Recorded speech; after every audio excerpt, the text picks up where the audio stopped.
बिस्मिल्लाहिर्रहमानिर्रहीम। करोड़ों दरूदो सलाम मोहम्मद सल्लल्लाहु अलैहि वसल्लम पर और उनके आले पाक पर। मैं हूं सैयद अदील गर्देज़ी और बात करेंगे जो पाकिस्तान तहरीक इंसाफ ने जो फ़ाइनल कॉल दी थी एहतजाज की 24 नवंबर के हवाले से। चूँकि आज 24 नवंबर है और पाकिस्तान तहरीक इंसाफ के जो मुख्तलिफ काफ़िले हैं जो कि मुख्तलिफ सूबों से निकल पड़े हैं और जो उनने एक पॉइंट रखा हुआ है डी चौक के, वहाँ पर उनने पहुँचना है और उसके बाद जो अपना एहतजाज है वो रिकॉर्ड करवाना है या फिर धरना देना है, जो अगला लाया अमल है उसका ऐलान करना है। और उन्हें जो अपने कुछ मुतालबात थे जो पाकिस्तान तहरीक इंसाफ ने अपने हुकूमत के सामने रखे थे और उन्होंने कहा था कि हमारे अगर मुतालबात पूरे कर लिए जाते हैं तो एहतजाज जो है उसको मुलतवी या मौखर कर दिया जाएगा। अब अगर मुतालबात के हवाले से सबसे पहले मैं आपको बता दूं तो जो पाकिस्तान तहरीक इंसाफ के जो मुतालबात थे उनमें से सबसे आम मुतालबा ये था कि जो कैदी हैं जो नाहक कैद किए गए हैं उनको रिहा किया जाए, जो मैंडेट है उसको वापस किया जाए और एक फ्री एंड फेयर जो इलेक्शन है उसको कंडक्ट करवाया जाए। लेकिन इस वक्त जो सिचुएशन है, क्योंकि हुकूमत के साथ उनके बैकग्राउंड मुज़ाकरात तो चल रहे थे लेकिन मुज़ाकरात नाकाम होने की सूरत में जो पाकिस्तान तहरीक इंसाफ है उसने ये ऐलान किया था कि उनका जो 24 नवंबर का एहतजाज की जो फाइनल कॉल है वो हतमी है और उस पर वो निकलेंगे। अभी कुछ देर पहले आपने डी चौक की हमारी वीडियो देखी होगी, वरना कमेंट सेक्शन में लिंक भी है, वहाँ से आप देख सकते हैं जो सिचुएशन इस वक्त फैज़ाबाद की थी। वहाँ पर कुछ कारकुनान जमा होना शुरू हुए तो पुलिस ने उनको मुंतशिर करने के लिए गिरफ्तारियाँ भी की और आंसू गैस जो शेल हैं उनका भी इस्तेमाल किया। इस वक्त भी हम रेड जोन के अंदर मौजूद हैं और अगर आपको ओवरऑल सिचुएशन इस वक्त रेड जोन की बताएं तो चूँकि जो इस्लामाबाद और रावलपिंडी है उसके दाखिली और खारजी रास्ते उनको मुकम्मल तौर पर कंटेनर्स लगाकर उनको सील कर दिया गया है। और इस्लामाबाद जो है उसमें क्योंकि मुख्तलिफ जो प्रोजेक्ट्स हैं वो चल रहे हैं काम के हवाले से, तो रोड्स वैसे भी काफ़ी हद तक जो हैं वो बंद थी। उस वजह से जो ट्रैफिक है वो ना होने के बराबर है। चूँकि जो हुकूमत या जो यहाँ की मकामी इंतज़ामिया है इस्लामाबाद की, उसने जो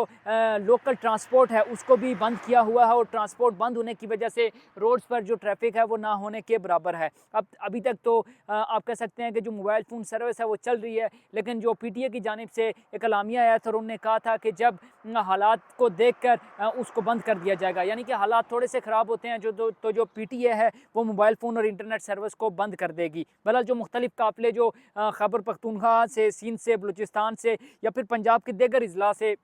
जो निकल पड़े हैं, क्योंकि रास्ते में मुख्तलिफ रुकावटें उन्हें उनको अबूर करना है और फिर यहाँ पे जो है वो डी चौक की तरफ जो है वो उन्होंने रवाना होना है। तो इस वक्त जो रावलपिंडी, इस्लामाबाद या जो यहाँ के करीबी जो लोग हैं वो यहाँ पे पहुँचने की कोशिश तो कर रहे हैं। चूँकि फैज़ाबाद की वीडियो अगर आपने देखी हो तो आप उसे बेहतर तरीके से समझ सकते हैं और देख भी सकते हैं कि जो यहाँ के करीबी हैं वो यहाँ पर पहुँचने की कोशिश कर रहे हैं, लेकिन पुलिस और मुख्तलिफ जो सिक्योरिटी के इदारे हैं उनकी एक भारी नफरी यहाँ पर जो पूरे इस्लामाबाद रावलपिंडी है उसमें तैनात कर दी गई है। और किसी भी सूरत हाल से निपटने के लिए कहा ये जा रहा है। वज़ीर दाखिला मोहसिन नकवी साहब ने चूँकि मीडिया से गुफ्तगू की और उन्होंने ये कहा कि पिछली बार तो फिर भी हमने टॉलरेट कर लिया था, लेकिन इस बार ज़्यादा सख्ती से निपटा जाएगा और वो तमाम तर जो मुजाहिरीन है अगर वो इस्लामाबाद पहुँचते हैं तो फिर उनको वापस नहीं जाने दिया जाएगा, उनको गिरफ्तार कर लिया जाएगा। उनने 2-3 बार जो है